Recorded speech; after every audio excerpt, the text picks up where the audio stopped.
I'm Wilson Lai, and you're listening to Deep Cut.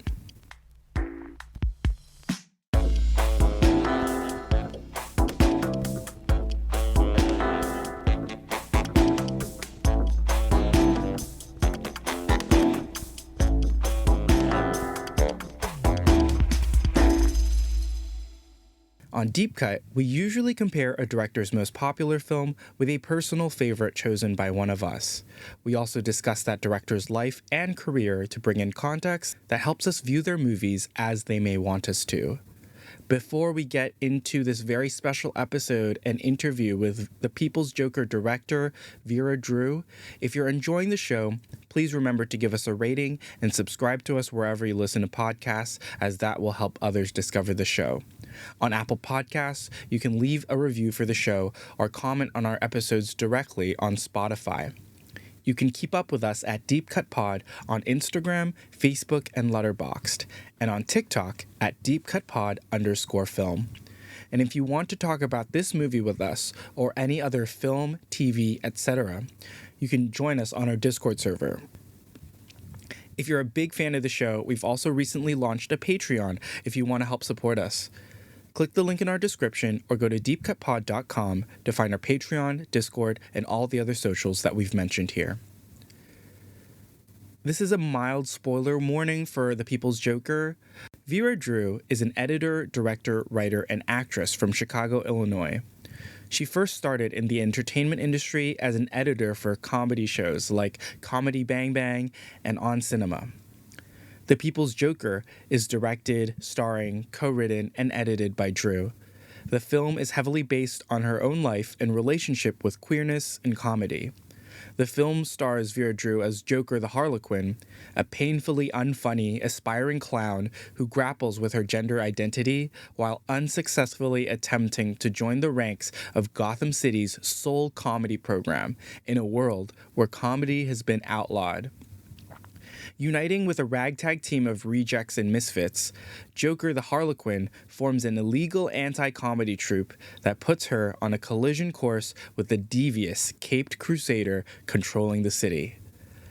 The film premiered in 2022 at the Toronto International Film Festival in their Midnight Madness selection, and it immediately got pulled after its first screening after Warner Brothers made it known that the film was an infringement of their copyright.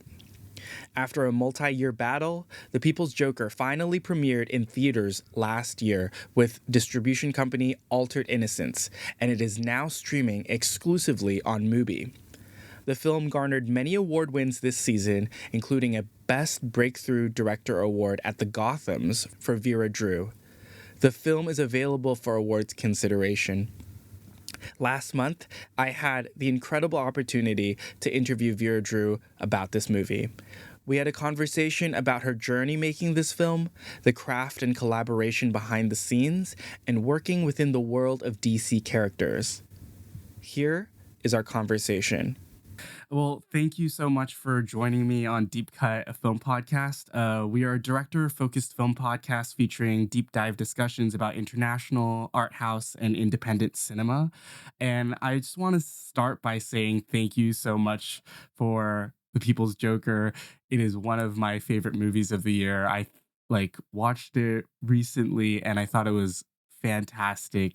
I loved its balance of comedy and really deep emotional drama, and I loved how you put your own story into the world of these DC characters, and I'm so excited to talk to you about this movie and how it came to be. Thank you so much. I'm excited to talk to you. I'm glad you liked it. Great. So let's just start from the very beginning. I want to know how you got into filmmaking in the first place. I know you have a background in comedy and stage comedy. So, what about cinema and filmmaking enticed you? Well, it's kind of like my earliest memories are wanting to make film. I just always I always wanted to write and direct, and like from the time I was like 6, like I was really obsessed with, Steven Spielberg and Robert Zemeckis movies, especially like Back to the Future and Mm, stuff. Yeah, kind of always knew I wanted to do it, but wasn't really sure um the best way to get in, cuz like the pathway to director is, there's really not one specific path. So I ended up working in TV for a really long time, and came up as an editor, uh sort of thinking that that could empower me as a director, just cuz I was aware of a lot of directors that had gotten their start as an editor, and yeah, eventually like kind of just got sick of doing that. And that sort of coincided with, I think, sort of finally figuring out what kind of story I wanted to tell. And I was trying to break into directing in television for a while, but wasn't really getting that far. So it kind of just occurred to me like eventually that I was just gonna have to like make my own way and kind of just make a film. So, making this film, this first feature of yours, how hard was it to get off the ground in the first place? Like, what was pre production like? What was formulating the idea for this movie like? You know, it's funny.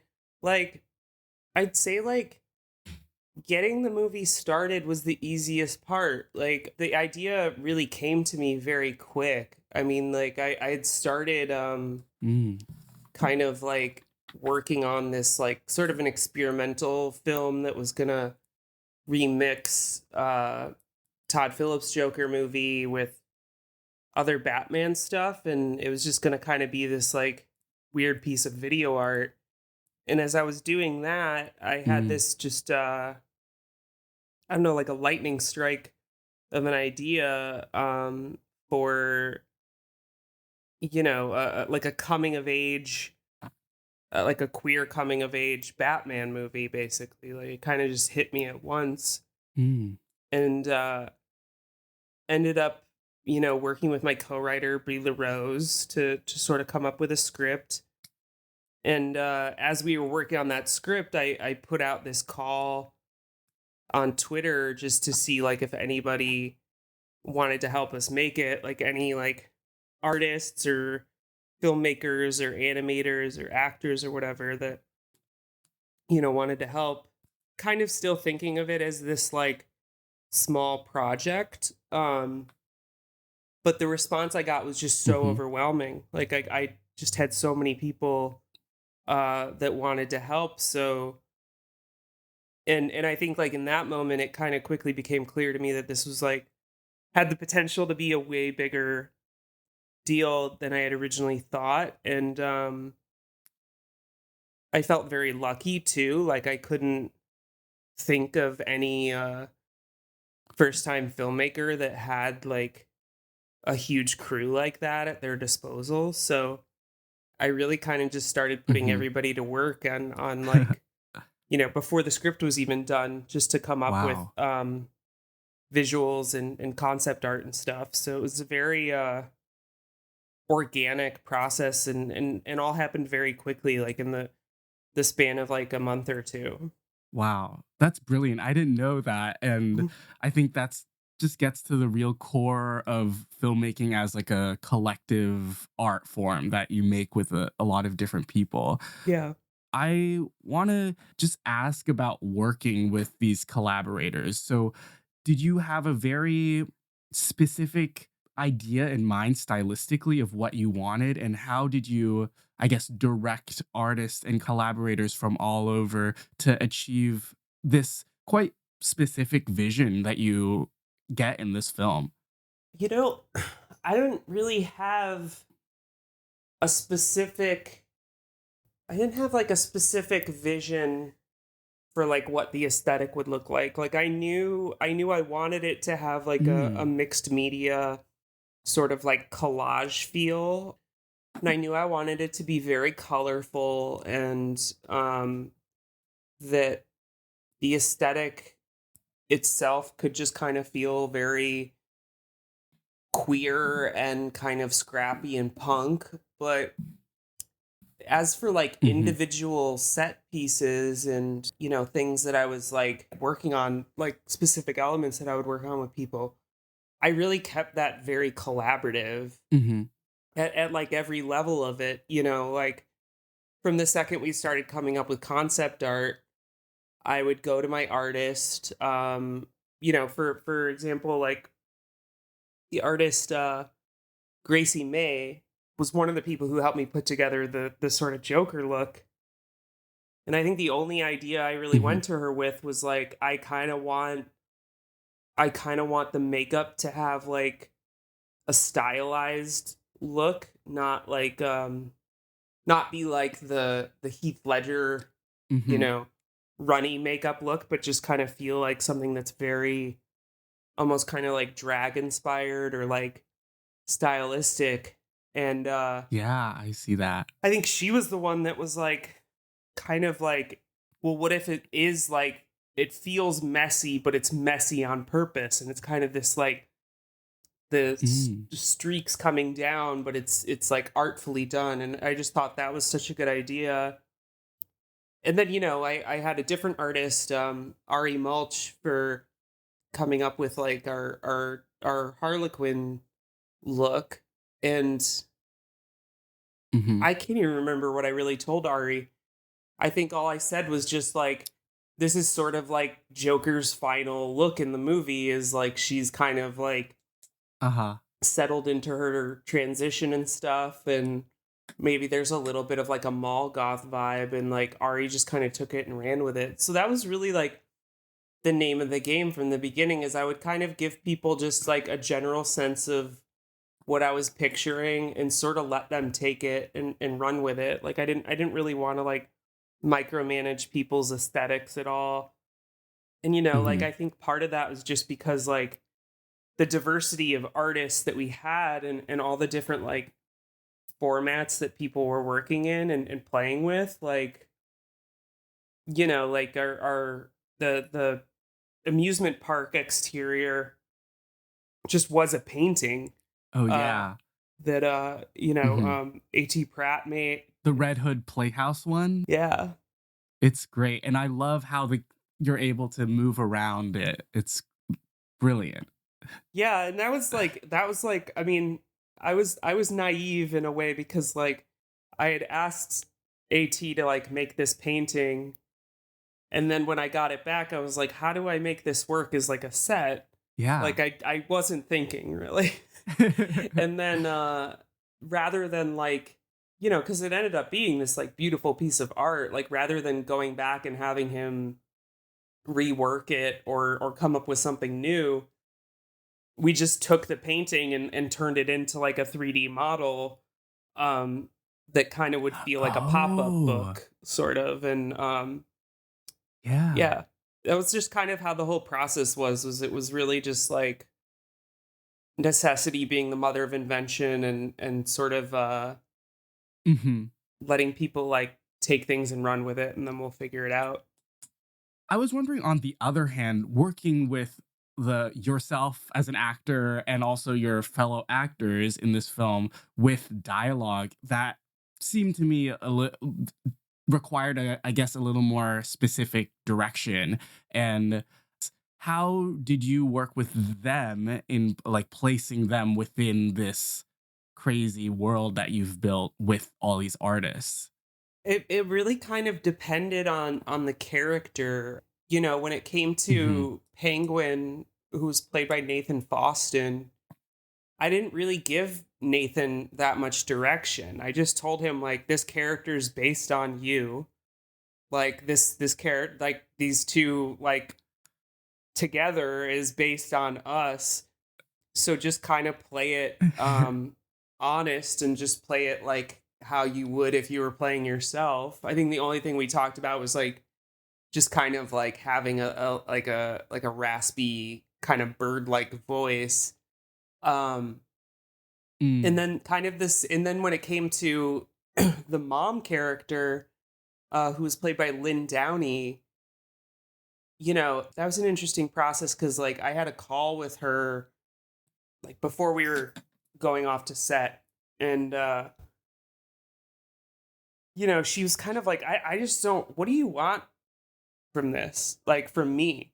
Because, like, this Hmm. is like, I Hmm. understand it's a comic book movie, but like, my character's like, seems like crazy and seems like pretty intense and like is kind of like almost like the least funny character in it. And I kept telling her, like, no, like, she's gonna be really funny. You just have to play it very straight and sincere. And I think what we kind Yeah. of also talked about was like her sort of playing Joker's mom, almost not like a villain at all, but like almost like she thinks she's the hero in the movie, and kind of like Mm.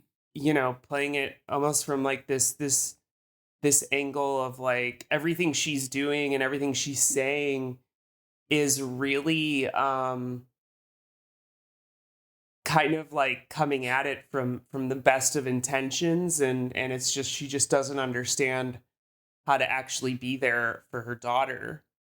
And then it's like it's really interesting too, Mm. like when it comes to working with Kane, who plays Mr. J in the movie, because like that was an instance where like it's an actor playing a parody of Jared Leto's Joker, and Hmm. he and I didn't have a lot of prep time. That was a very hard role to cast, just finding a trans Hmm. mask actor, but also finding one that was like down to be uh Jared Leto's Joker in a movie was really hard. So we didn't Yeah. really prep too much. I think we had one very brief rehearsal, but he just understood, I think, the dynamic between these two characters and like the toxicity of their relationship, and was kind of just able to sort of Hmm. channel this pretty raw and emotional, deeply intense dude. And I was blown away like when I started Yeah. working with Kane, just because he got it immediately. I didn't have to do very Hmm. much direction with him. So yeah, I was very fortunate. I think That everybody really kind of brought their A game.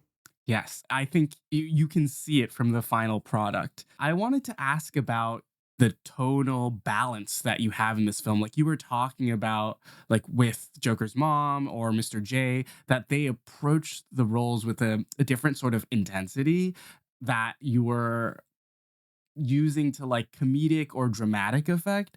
I was wondering how you thought about what the tonal balance of the People's Joker was coming into it, and if you feel like the end product was that or it morphed into something different after you made like after you shot everything.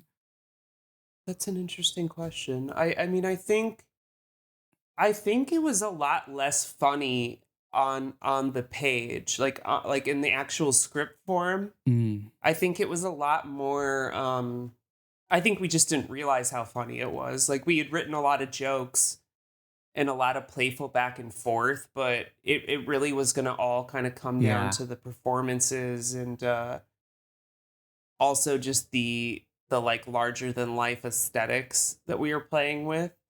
I always knew I wanted it to be a movie Mm, that was like equally heartfelt and like pretty like like rude comedy and like offensive even at times, but like I don't know that like yes.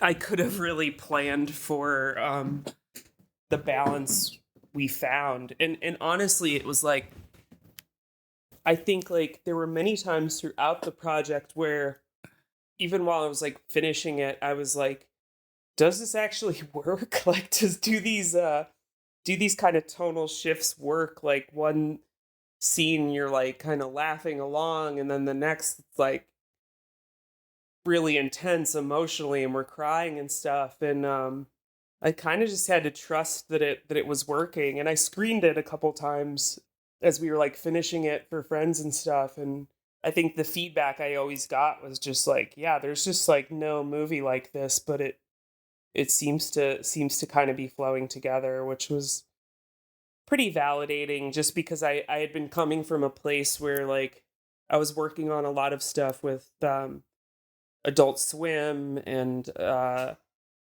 kind of like Mm. late night cable comedy stuff where the humor is pretty like ironic and intense. There isn't always a lot of sincerity, but it was always my sense that you could inject some sincerity and some like sweetness in there, that it's just nobody had ever really done it to this degree before. So it was kind of nice because it sort of confirmed for me that you can kind of do it all at once if it's the right project.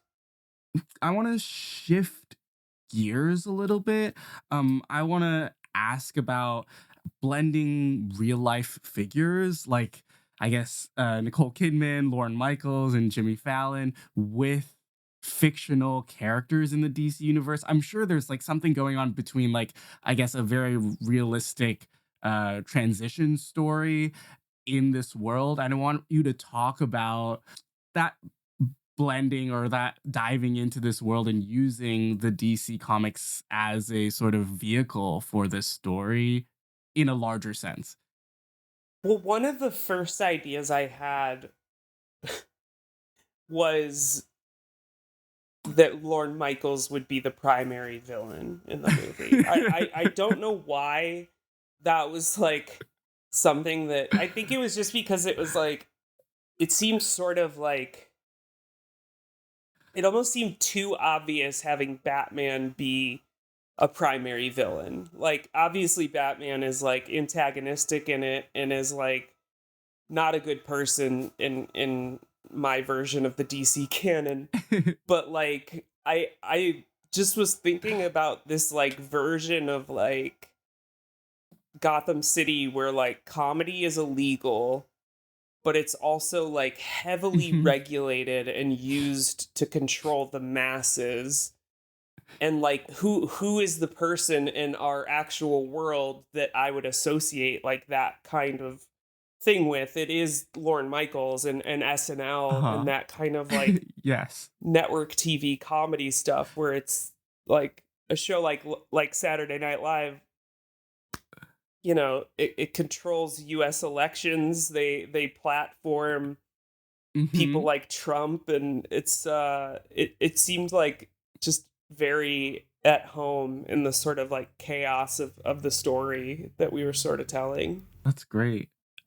So when you were coming up with this, did you like know about parody law, or was this something that you were like, I can definitely pull this off and use these characters with like and be able to make this film, or is this something that you discovered whilst coming up with the idea of the film? I'd say like the idea came to make the movie before parody really entered the picture. Mm. And then as I was like working on it, I was like, but wait, like this counts. Like this is no different than like what they do in porn parodies or in like something like Scary Movie. The only difference Yes. is like it's my story. So I ended up like before we finished the script, I ended up talking to a lawyer and working with a lawyer to sort of figure out like what like sort of legal precedents did we have to fulfill to like meet parody guidelines and in fair use guidelines, Mhm. which fair use is the legal defense that allows documentary filmmakers to play with trademarks and stuff that they don't own the rights to, like that movie Room 237, which is all about the Shining. They Mhm. show pretty much the entirety of the Shining in that movie, but they're able to do that because it's providing Yes. commentary on it. So in this case, like the fact that this was a movie that was heavily autobiographical, like everything that happens in it is an analog, like a direct analog for my personal life and my professional history. It all falls under fair use. And then when it comes to the parody of it all, you know, the guidelines that we had come up with at the script stage were every character needed to be its own design, like its own original design of the character. Mm. Like I couldn't just take the Christopher Nolan Batman and put him in the movie. Like I had to come up with our own like little like cartoon version. And Same thing with like Mixmixelplick. Like it was like let's make a puppet that feels sort of like Right. old Sid and Marty Krofft show, and Banana Splits. And then, there is of course Jared Leto's Joker Yeah. is in it, but that was another fair use instance, and kind of technically parody. Like the fact that we're making Mhm. Jared Leto's Joker not this like gangster, but he's like a leftist comedian edgelord guy. Like that's a parody. Yeah. And the fact that we cast a Mhm. trans man in Jared Leto's place when Jared Leto has played trans women before kind of pushed it into this like Yes. fair use place too. So like it was always about injecting sort of like commentary and new versions of things into every single aspect of like whatever we're talking about or using in the DC canon. And that was something, like I Mhm. said, like I think in the beginning, I didn't really know that that's where it was going to land, but as the project just became more of a thing, and all those collaborators got involved, it was like, okay, let's like really find a way to do this just to make sure it's like a movie that we can actually get away with making. Yeah. I know that the process of getting this film released was a long and arduous one. I remember in 2022, after this film premiered at TIFF, I was looking online and I was like, okay, this is so exciting. But I saw like countless screenings getting canceled, and the process to getting this film distributed and finally online was like took two years basically, or more than 2 years. So like I'm so happy that this is finally out in the world, and like someone like me who lives in Hong Kong can finally see this movie. So maybe just last comments on this whole battle that you had to fight to get this movie out there and into people's eyes. Yeah, I mean, like for me, it was, like I never wanted the movie to ruffle the feathers of Warner Brothers. Like I really was like hoping that we would just be able to like put it out there and then it would be out there. But when the legal controversy started, it definitely put a spotlight on it in a way that like way more people found out Mhm. about the movie because of our legal baggage. And the fact that it took so long to come out too, like it became this very kind of notorious thing. And look, like while that was happening, it's pretty devastating at times. Like you don't ever want to like spend many years of your life making something Yeah. only for it to kind of be put immediately in this like category of banned films or whatever. But now, like from Mhm. where I'm sitting, I'm like, this is the journey it was always gonna be. And I'm really happy it was like because I learned a lot in the process, and I think, like I said too, like I think a lot more people found out about the movie just because of how kind of notorious it became. And, premiere when we premiered it at TIFF in 2022, the movie was very rough still. Like it was a real rough cut of the film, and Mm. wasn't wasn't quite done. There was a whole soundtrack that's completely different than what people see now when they watch it. It had a bunch of songs in it that I was never going to Mm. get the rights to. So that sort of like period of it being in legal limbo, like really gave me only more time to finish it, and kind of just keep the momentum going of yeah, getting it out there. It was a real journey, and like I said, at times quite difficult, but like I'm really happy that I went through it. I'm like proud of the journey that it's taken, and that like we can finally take it out in the world. Mhm. I'm really happy for you as well. Thank you. Just a final question. Is there something that you're working on right now that we can look forward to in the future? Yeah, I have a few movies that I'm writing, and hopefully one of those will be the next movie I direct. One of them's a horror movie, and then the other one's like a heist movie. kind of about Wow. divorce, which is fun.